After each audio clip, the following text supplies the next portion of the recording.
Imagine waking up tomorrow morning feeling completely fine, no chest pain, no warning signs, no reason to worry. You go through your usual routine just like you have for years. But here's what nobody tells you. The very first 30 seconds after you open your eyes could be silently setting the stage for a heart attack. Not in 30 years, not even in 30 days, potentially today. Let me be very clear about something right from the start. Heart attacks don't just happen to people who eat badly or never exercise. They happen to marathon runners. They happen to people who take their medications every single day. They happen to people who had a completely clean checkup just 6 months ago.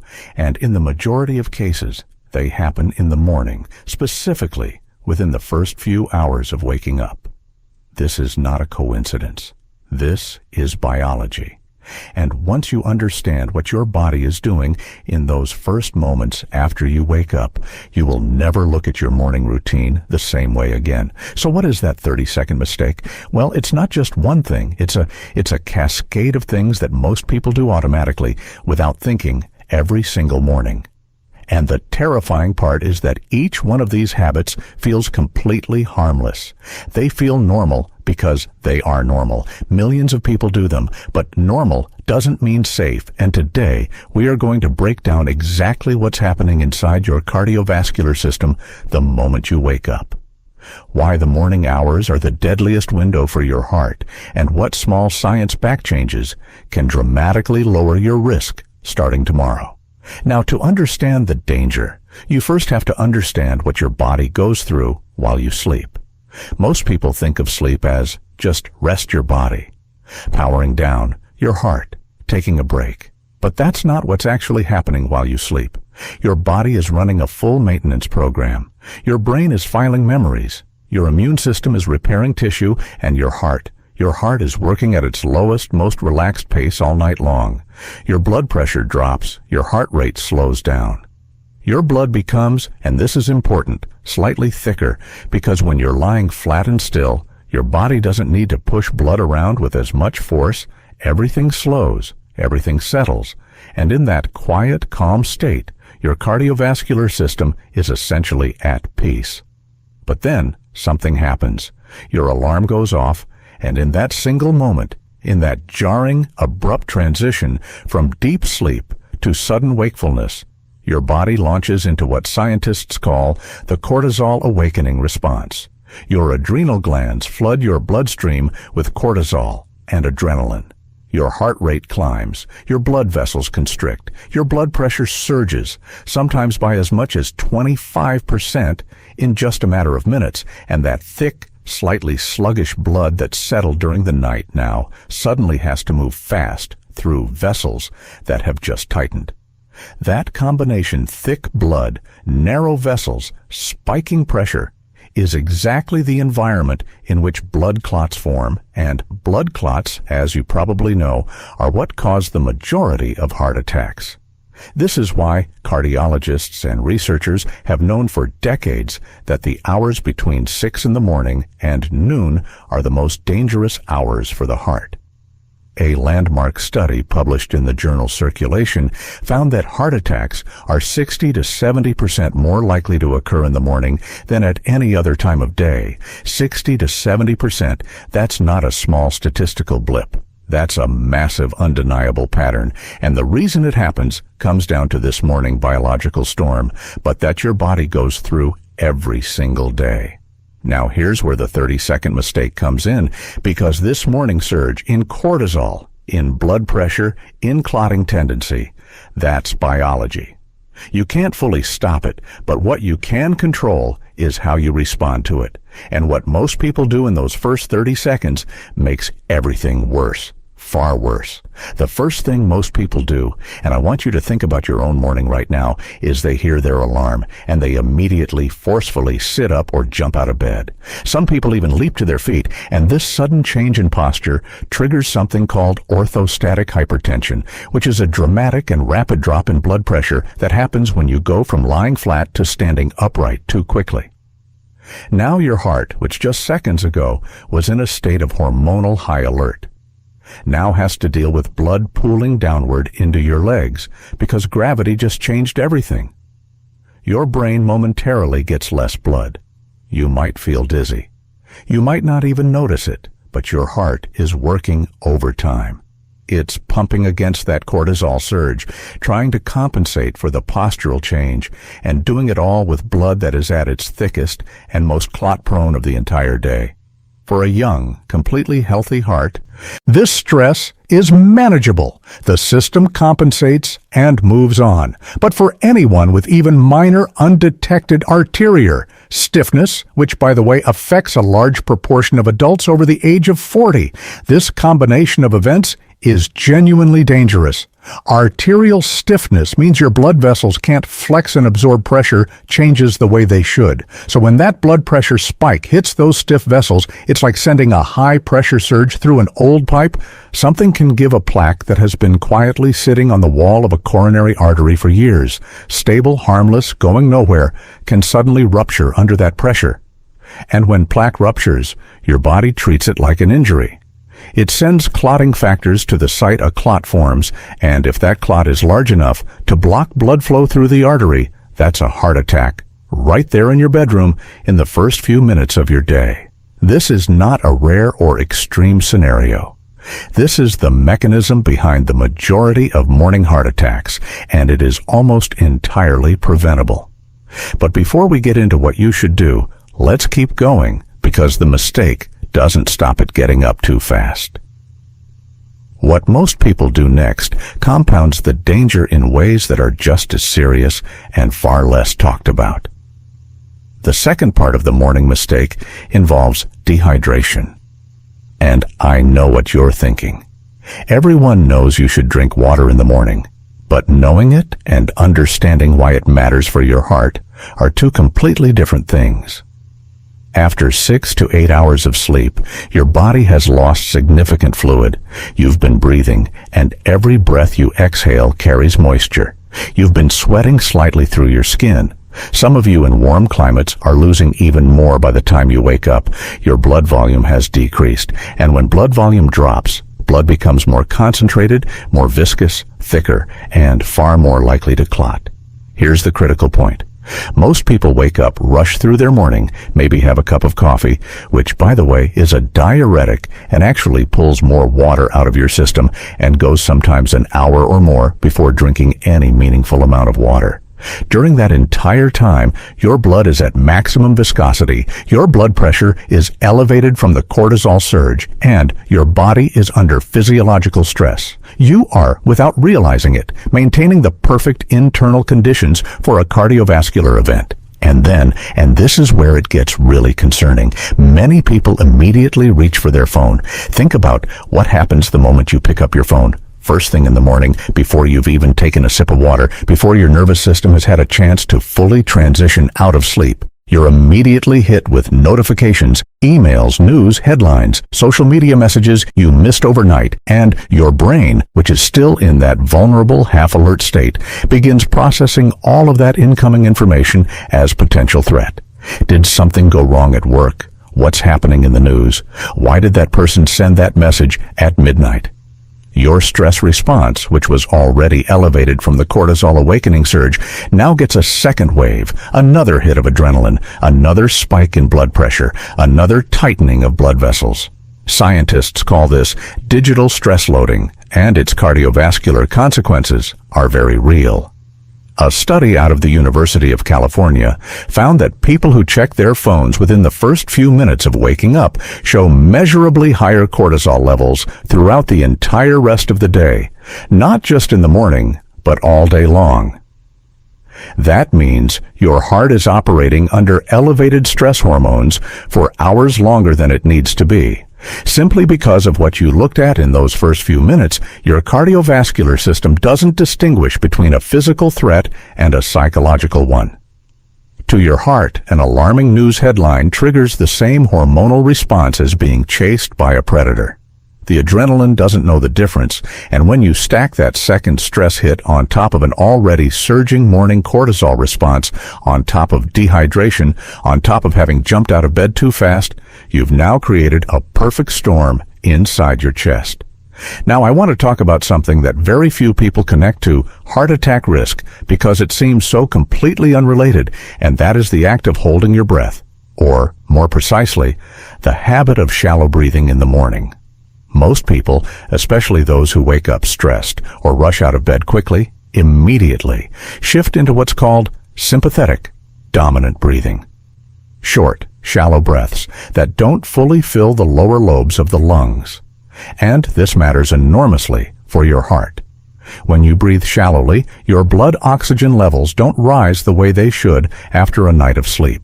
Your body, sensing lower oxygen availability, responds by constricting blood vessels further, trying to prioritize oxygen delivery to vital organs.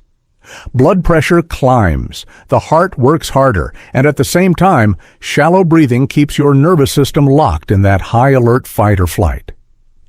Rather than allowing it to transition into the calm parasympathetic mode that is protective for your heart. Here's something remarkable that the research shows: just 3 to 5 slow, deep breaths taken immediately after waking.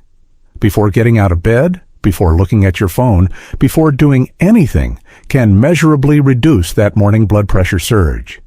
Deep breathing activates the vagus nerve, which is the main highway of your parasympathetic nervous system. When the vagus nerve is stimulated, it sends a signal directly to your heart to slow down, to ease up, to come out of crisis mode. Your blood vessels relax, your blood pressure begins to normalize, and that dangerous window of peak cardiovascular vulnerability starts to close. Something as simple as breathing done correctly, done intentionally, can act as a biological brake on a process that kills hundreds of thousands of people every year. But there is another morning habit that I think is arguably the most underestimated cardiovascular risk factor in modern life, and it has to do with temperature. Specifically, what happens when people walk from a warm bed into a cold environment, or worse, step into an extremely hot shower immediately after waking up? Let me explain both of these because they operate through similar but distinct mechanisms. When your body goes from warm to cold suddenly, say you kick off the blankets, your feet hit a cold floor.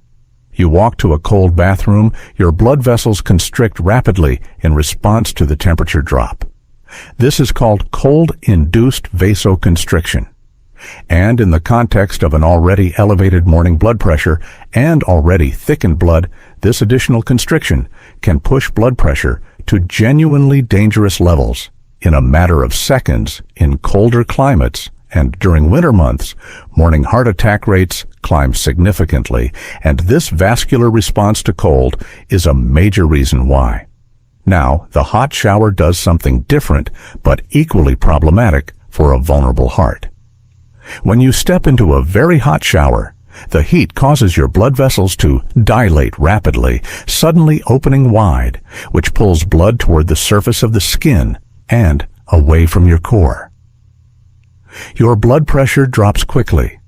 Your heart has to pump faster to compensate for someone with coronary artery disease, even mild, undiagnosed coronary artery disease, which affects, say, a staggering number of people who have no idea this rapid demand on the heart, while it's already navigating the morning cortisol surge, can trigger what's called demand ischemia.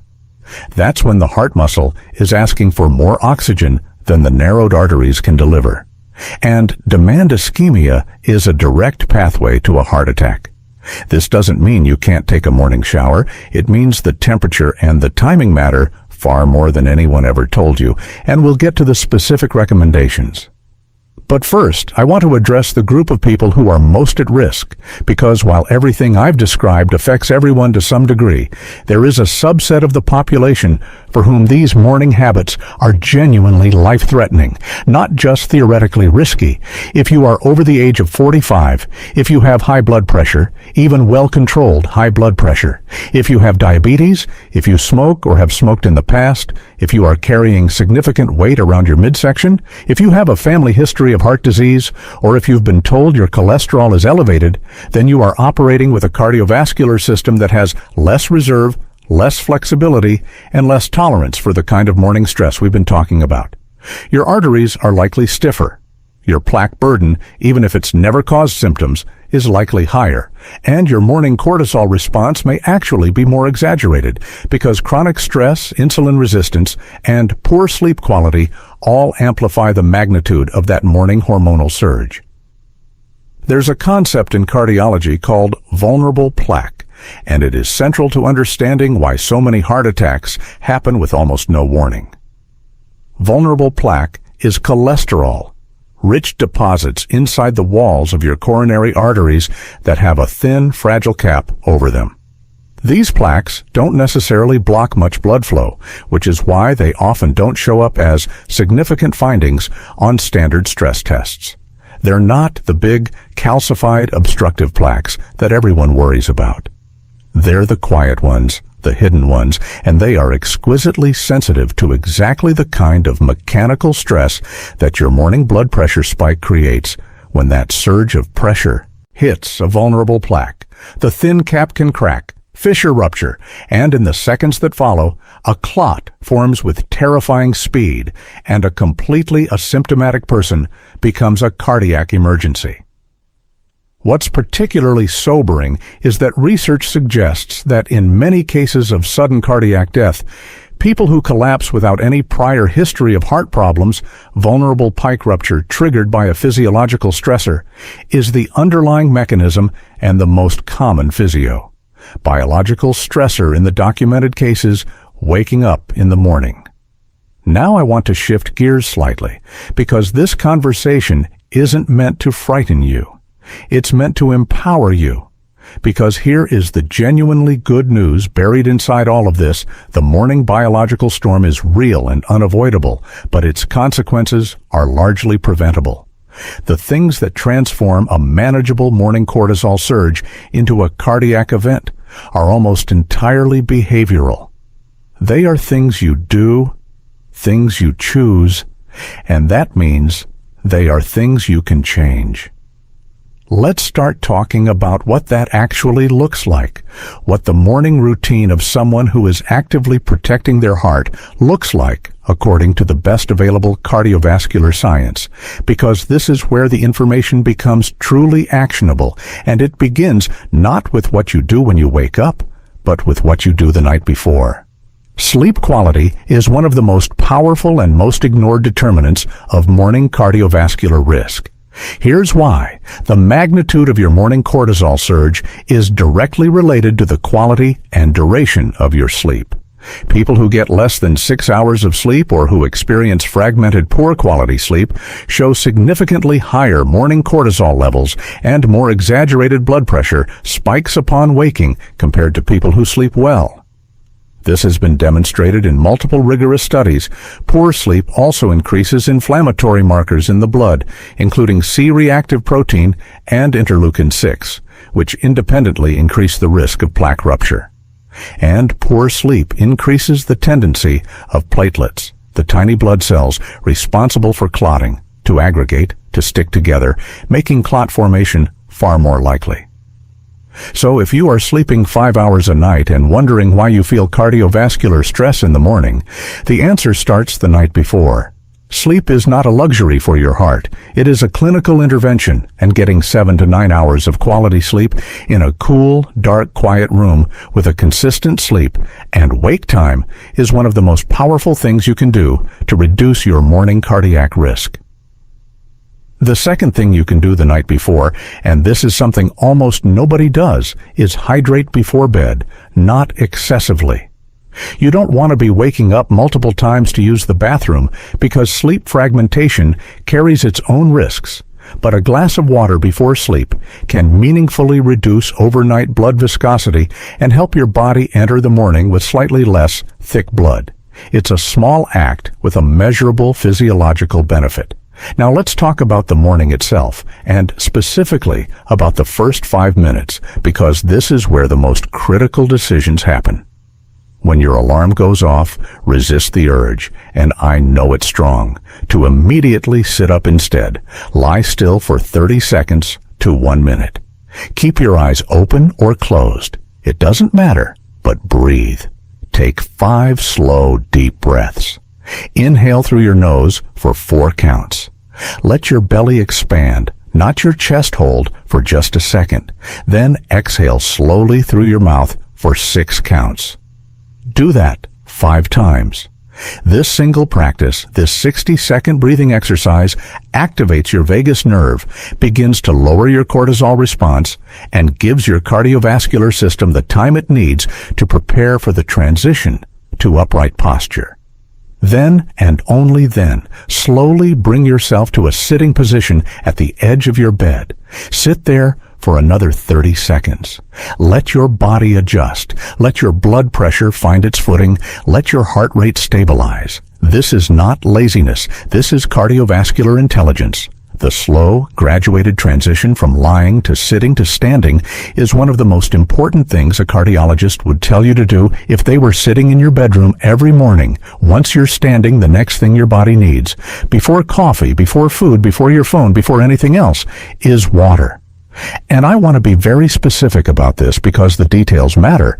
The ideal amount is somewhere between 406-100 milliliters, roughly 2 full glasses of plain water at room temperature, not ice cold, because cold water can trigger a vagal response that momentarily slows the heart in unpredictable ways, particularly in people with underlying rhythm sensitivities. Not piping hot, either room temperature.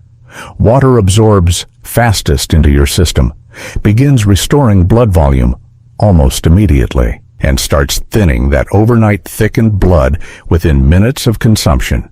Now here's something that has extraordinary scientific support, but almost never makes it into mainstream health conversations.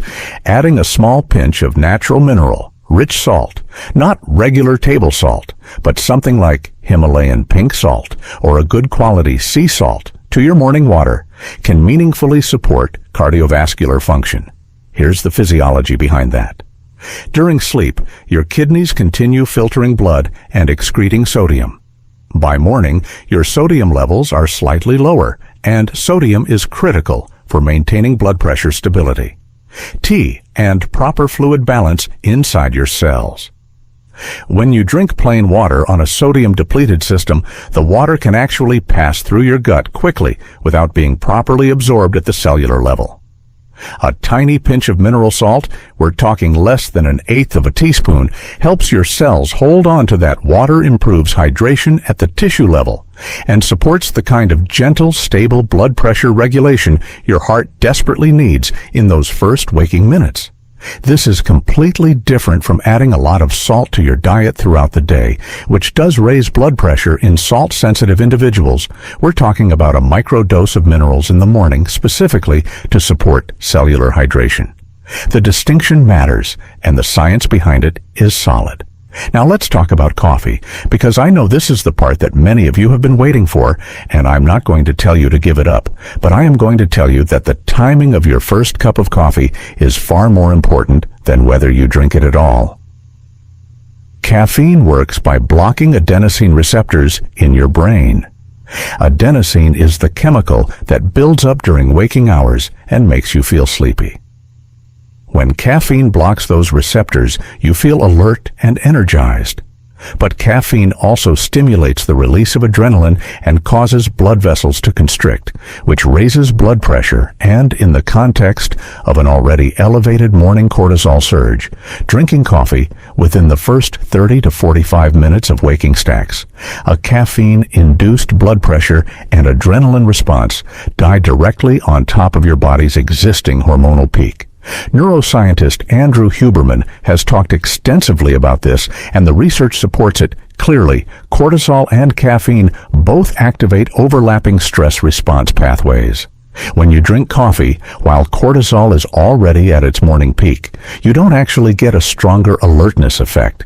You just get more cardiovascular stress without the additional cognitive benefit. Your cortisol is already doing the job of waking you up. The caffeine at that point is essentially a second hit of stimulation that your heart doesn't need and your brain doesn't particularly benefit from. The simple evidence-based recommendation is to wait at least 60 to 90 minutes after waking before having your first coffee. Let your cortisol naturally peak and begin its decline. Drink your water. First, do your breathing. Move your body gently.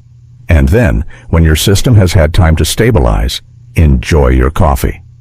Not only will your heart thank you, but you'll actually feel the alertness effect of caffeine more clearly, because your cortisol will have dropped enough that the caffeine provides a genuine lift rather than just adding noise to an already noisy hormonal environment.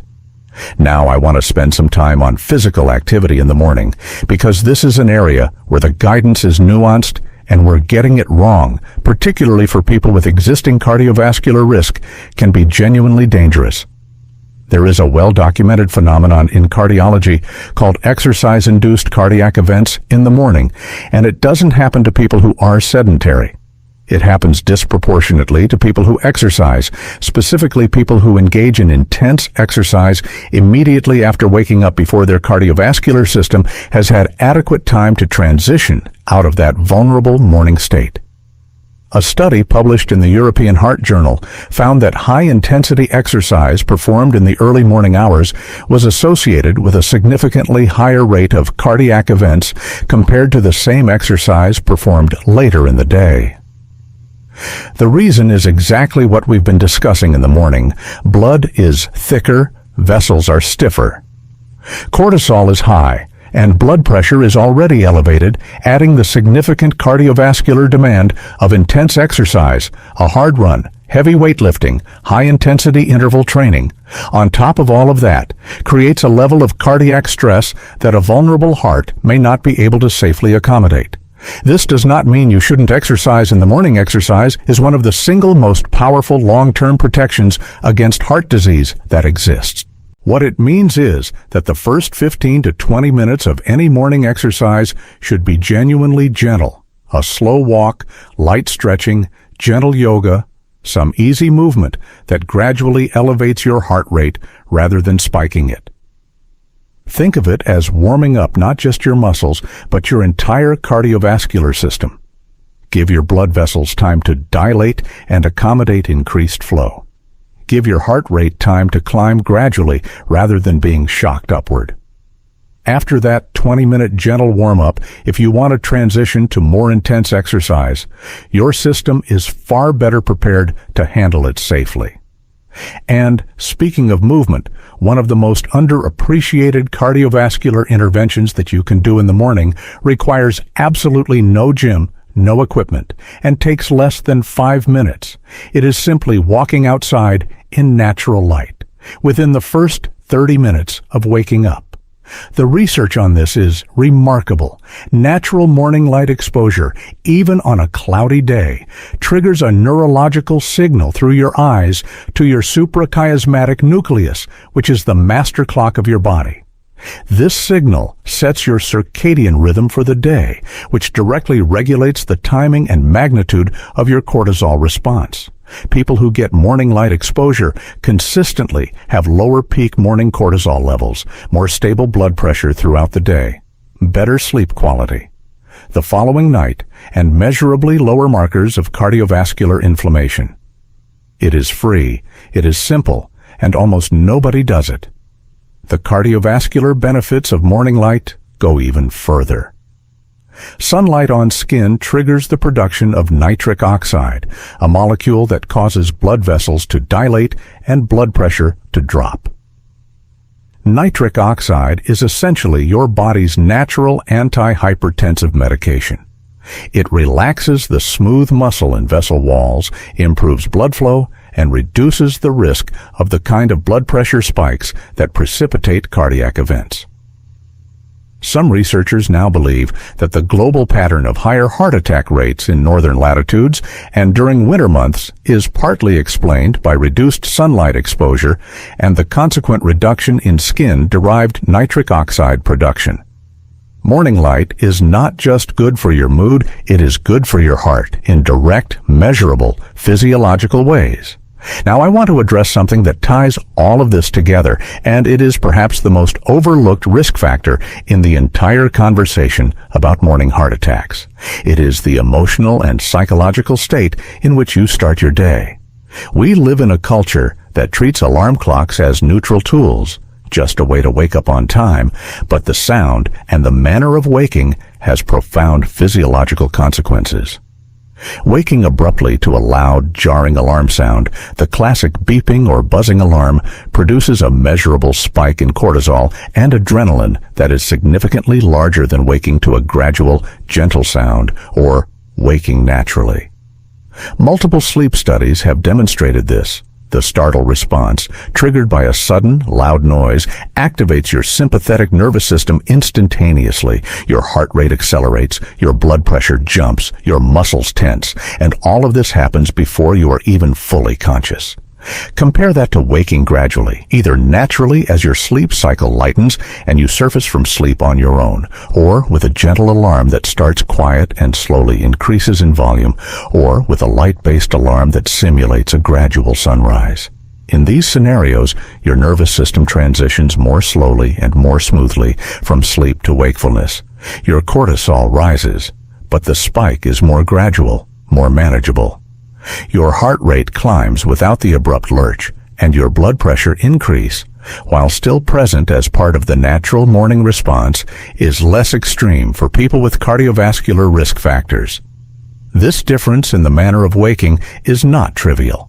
It can be the difference between a manageable morning surge and one that crosses the threshold into dangerous territory. There is also the emotional weight of what you expose yourself to in those first conscious minutes. The news, social media, stressful emails, all of these communicate urgency and threat to a nervous system that is already in a heightened state, and your heart bears the full physiological cost of that psychological stress. The stress is not imaginary, and the cardiovascular response is not metaphorical. It is biochemical, hormonal, and structural. Chronic psychological stress increases inflammation, accelerates atherosclerosis, promotes clot formation, and directly impairs the function of the endothelium, the delicate inner lining of your blood vessels that is your first line of defense against heart disease.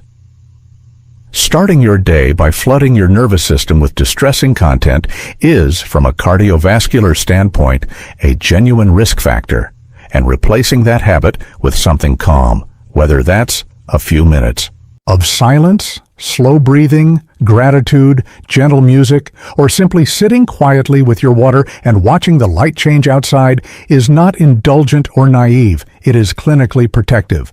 Let me bring this all together for you now, because I want you to leave this with something concrete, a clear picture of what a heart-protective morning looks like, built entirely on the science we've covered. When your alarm sounds, don't leap out of bed, lie still for 60 seconds, and take 5 slow, deep belly breaths. Then sit at the edge of your bed for another 30 seconds. Stand up slowly, before you touch a phone, before you turn on the television, before you do anything else. Drink 2 full glasses of room temperature water, ideally with a tiny pinch of mineral, rich salt. Walk to a window or step outside, and let your eyes and skin receive natural morning light. Spend at least 10 minutes in gentle movement before any intensity, and delay that first cup of coffee by at least 60 minutes to let your cortisol peak before adding caffeine to the equation. These are not dramatic lifestyle overhauls. They are small, sequential adjustments to habits you already have, but their combined effect on your cardiovascular system is profound. You are essentially taking a morning biological storm that your body cannot avoid and dismantling it piece by piece, habit by habit, giving your heart the conditions it needs to navigate that vulnerable window safely.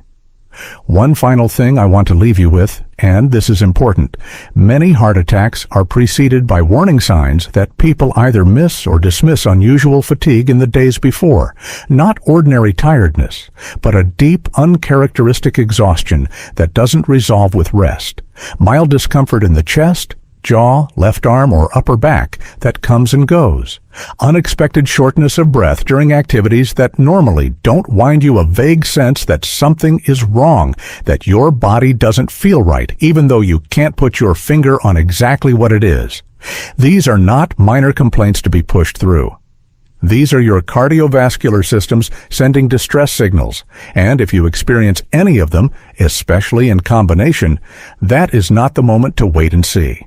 That is the moment to seek medical attention, because the heart attack that is caught before it happens is the heart attack that doesn't happen. Your heart has been beating for you every single moment of your life without asking for anything in return. It has never taken a day off. It has never called in sick. It has adapted to every demand you have ever placed on it, quietly, faithfully, without complaint. The least you can do is give it 30 seconds of grace in the morning, 30 seconds of stillness and breath before the world rushes in, because those 30 seconds might just be the most important 30 seconds of your day. So let's take a step back and look at the full picture of everything we've covered today, because when you see it all together, something important becomes very clear. The heart attack that happens in the morning is almost never truly sudden. It is the end result of a process, a biological storm that builds in predictable, understandable ways. And what we've learned today is that almost every step of that process can be interrupted, not with expensive medications, not with complex medical procedures, but with awareness and with small, deliberate choices made in the first few minutes of each day.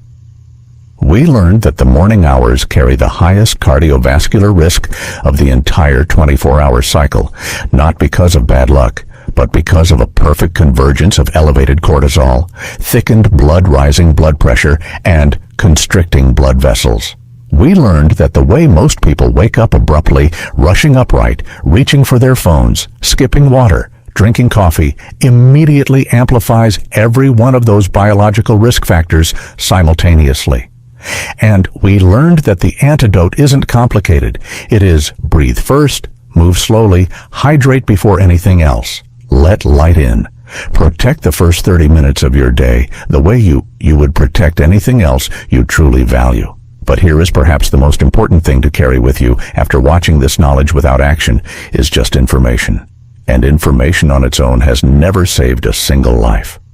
What saves lives is the moment a person genuinely decides that their health is worth 5 extra minutes of intentionality in the morning, that their heart deserves the same care and attention they give to their work, their family, their phone screen, because you cannot pour from an empty vessel. You cannot show up fully for the people you love if your heart isn't given the basic conditions it needs to keep beating.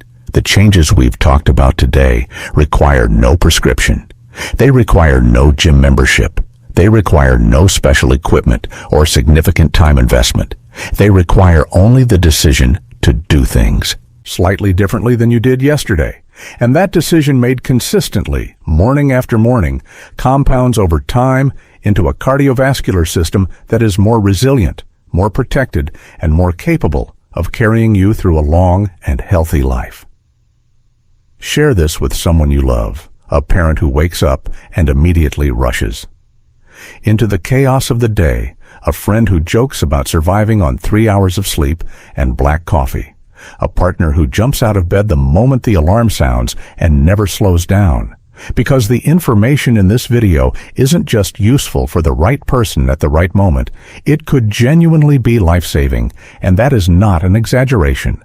That is simply what understanding your own biology and choosing to respect it can do your heart is extraordinary. Treat it that way, starting tomorrow morning.